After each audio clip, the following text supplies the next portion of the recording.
Mga anak, mag-aral kayo mabuti. Nakita nyo naman yung trabaho ko, ganito lang. Pero sigurado anak, hindi tayo magugutom. Dadaanin ko anak sa sipag at tiyaga nang makatagpos kayo sa pag-aaral. Kaya sisipagan nyo anak.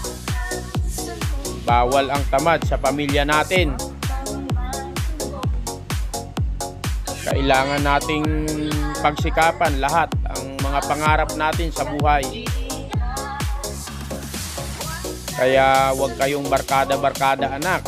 Mag-aaral kayo mabuti. Pagkatapos sa school, uwi agad, diretso sa bahay. Kung nakatapos lang anak ako sa pag-aaral, sigurado hindi ganito ang buhay natin ngayon. Siguro nakakaluwag-luwag tayo. Pero hindi pa anak uli ang lahat. Makakaahon din tayo balang araw.